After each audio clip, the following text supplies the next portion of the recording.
ನೊಂದವರಿಗೆ ನ್ಯಾಯ ನೀಡುವಲ್ಲಿ ಕರ್ನಾಟಕ ಪೊಲೀಸರು ದೇಶದಲ್ಲೇ ಪ್ರಥಮ ಸ್ಥಾನ ಪಡೆದಿದ್ದು, ಸರ್ಕಾರೇತರ ಸಂಸ್ಥೆಯಾದ ಇಂಡಿಯನ್ ಜಸ್ಟಿಸ್ ಫೋರಂ ನಡೆಸಿದ ಸಮೀಕ್ಷೆಯಲ್ಲಿ ರಾಜ್ಯದ ಪೊಲೀಸರಿಗೆ 10 ಅಂಕಗಳಿಗೆ 6.78 ಅಂಕ ಬಂದಿದೆ ಎಂದು ಗೃಹ ಮಂತ್ರಿ ಡಾ ಜಿ. ಪರಮೇಶ್ವರ್ ತಿಳಿಸಿದ್ದಾರೆ. ನಾಯಕತ್ವ ಬದಲಾವಣೆ ವಿಚಾರವಾಗಿ ನಮ್ಮಲ್ಲಿ ಯಾವ ಗೊಂದಲವಿಲ್ಲ. ಸಿಎಂ, ಡಿಸಿಎಂ ಎಲ್ಲರೂ ಹೈಕಮಾಂಡ್ ನಿರ್ಧಾರಕ್ಕೆ ಬದ್ಧ ಎಂದಿದ್ದಾರೆ. ಹೈಕಮಾಂಡ್ ತೀರ್ಮಾನವೇ ಅಂತಿಮ. ಪಕ್ಷದಲ್ಲಿ ಯಾವುದೇ ಭಿನ್ನಾಭಿಪ್ರಾಯಗಳು ಇಲ್ಲ.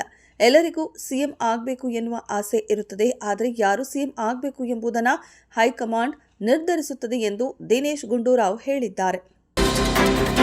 ಬೆಂಗಳೂರು ಗ್ರಾಮಾಂತರ ಜಿಲ್ಲೆಯ ದೇವನಹಳ್ಳಿ ತಾಲೂಕಿನ ಚನ್ನರಾಯಪಟ್ಟಣ ಹೋಬಳಿಯ 13 ಗ್ರಾಮಗಳ ವ್ಯಾಪ್ತಿಯಲ್ಲಿನ 1777 ಎಕರೆ ಭೂಮಿಯನ್ನು ಶಾಶ್ವತ ವಿಶೇಷ ಕೃಷಿ ವಲಯ ಎಂದು ಘೋಷಿಸಲು ಸಚಿವ ಸಂಪುಟ ಸಭೆಯು ಒಪ್ಪಿಗೆ ನೀಡಿದೆ ಎಂದು ಕಾನೂನು ಮತ್ತು ಸಂಸದೀಯ ವ್ಯವಹಾರಗಳ ಸಚಿವ ಎಚ್.ಕೆ. ಪಾಟೀಲ್ ತಿಳಿಸಿದರು.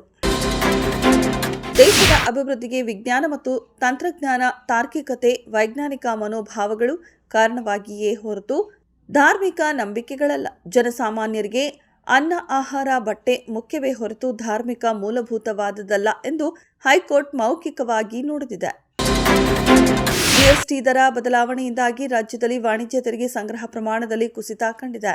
ಪ್ರಸಕ್ತ ಆರ್ಥಿಕ ವರ್ಷದ ಮೊದಲ 5 ತಿಂಗಳಲ್ಲಿ ತೆರಿಗೆ ಸಂಗ್ರಹದಲ್ಲಿ ಕಳೆದ ವರ್ಷಕ್ಕಿಂತ ಶೇಕಡ 12ರಷ್ಟು ಬೆಳವಣಿಗೆ ದರವಿದ್ದರೆ, ಜಿಎಸ್ಟಿ ದರ ಬದಲಾವಣೆ ನಂತರದ 3 ತಿಂಗಳಲ್ಲಿ ತೆರಿಗೆ ಸಂಗ್ರಹವೇ ಶೇಕಡ 3ರಷ್ಟು ಬೆಳವಣಿಗೆ ದರ ಇದೆ ಎಂದು ವಾಣಿಜ್ಯ ತೆರಿಗೆ ಇಲಾಖೆ ಮಾಹಿತಿ ನೀಡಿದೆ. ಶೇಕಡ 63ರಷ್ಟು ಭ್ರಷ್ಟಾಚಾರ ಸಂಬಂಧ ನನ್ನ ಹೇಳಿಕೆಯನ್ನು ದುರ್ಬಳಕೆ ಮಾಡಿಕೊಂಡಿರುವುದು ಮಾತ್ರವಲ್ಲದೆ ತಿರುಚಲಾಗಿದೆ ಎಂದು ಉಪ ಲೋಕಾಯುಕ್ತ ನ್ಯಾಯಾಧೀಶರಾದ ಬಿ. ವೀರಪ್ಪ ಬೇಸರ ವ್ಯಕ್ತಪಡಿಸಿದ್ದಾರೆ. ನನ್ನ ಹೇಳಿಕೆಯನ್ನು ತಿರುಚಲಾಗಿದೆ ಎಂದಿದ್ದಾರೆ. ಹೊಸ ವಿಮಾನ ಕರ್ತವ್ಯ ನಿಯಮಗಳನ್ನು ಹಿಂಪಡೆಯುವುದು ಸೇರಿದಂತೆ ವಿವಿಧ ಕಾರ್ಯಾಚರಣೆಯ ಕ್ರಮಗಳು ಇಂಡಿಗೋ ವಿಮಾನಗಳ ಅಡೆತಡೆಗಳನ್ನು ಪರಿಹರಿಸಲು ಸಹಾಯ ಮಾಡುತ್ತದೆ ಮತ್ತು ಮುಂದಿನ 3 ದಿನಗಳಲ್ಲಿ ಪರಿಸ್ಥಿತಿ ಸಹಜ ಸ್ಥಿತಿಗೆ ಮರಳುವ ನಿರೀಕ್ಷೆ ಇದೆ ಎಂದು ನಾಗರಿಕ ವಿಮಾನಯಾನ ಸಚಿವ ಕೆ. ರಾಮಮೋಹನ್ ನಾಯ್ಡು ಅವರು ಹೇಳಿದ್ದಾರೆ. ಶ್ರೀಮಂತ ರಾಷ್ಟ್ರಗಳು ಅಂತಾರಾಷ್ಟ್ರೀಯ ನೆರವನ್ನು ತೀವ್ರವಾಗಿ ಕಡಿತಗೊಳಿಸುವುದರಿಂದ ಜಾಗತಿಕ ಮಕ್ಕಳ ಸಾವಿನ ಪ್ರಮಾಣ ಹೆಚ್ಚಲಿದೆ. 2000 ಆರಂಭದಿಂದ ಸಾಧಿಸಿದ ಪ್ರಗತಿ ಈಗ ಅಪಾಯದಲ್ಲಿದೆ ಎಂದು ಮೈಕ್ರೋಸಾಫ್ಟ್ ಸಹ ಸಂಸ್ಥಾಪಕ ಮತ್ತು ದಾನಿ ಬಿಲ್ ಗೇಟ್ಸ್ ಹೇಳಿದ್ದಾರೆ.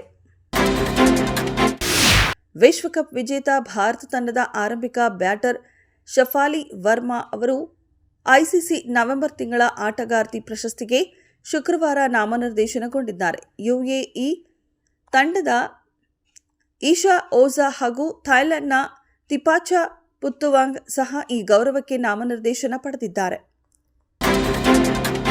ಗುಮ್ಮಡಿ ನರಸಯ್ಯ ಅವರ ಮನೆಗೆ ನಟ ಶಿವರಾಜ್ ಕುಮಾರ್ ಅವರು ಭೇಟಿ ನೀಡಿದ್ದಾರೆ. ಈ ವೇಳೆ ಗೀತಾ ಶಿವರಾಜ್ ಕುಮಾರ್ ಅವರು ಕೂಡ ಸಾಥ್ ನೀಡಿದರು. ಈ ಸಂದರ್ಭದ ಫೋಟೋ ಎಲ್ಲಾ ಕಡೆಗಳಲ್ಲಿ ವೈರಲ್ ಆಗುತ್ತಿದೆ. ಮಾಜಿ ಶಾಸಕ ಗುಮ್ಮಡಿ ನರಸಯ್ಯ ಅವರ ಜೀವನಾಧಾರಿತ ಸಿನಿಮಾದಲ್ಲಿ ಶಿವರಾಜ್ ಕುಮಾರ್ ಅವರು ನಟಿಸಲಿದ್ದಾರೆ. ಗುಮ್ಮಡಿ ನರಸಯ್ಯ ಅವರ ಪಾತ್ರವನ್ನ ಶಿವಣ್ಣ ಮಾಡಲಿದ್ದಾರೆ. ಹಾಗಾಗಿ ಭೇಟಿ ಮಾಡಿದ್ದಾರೆ.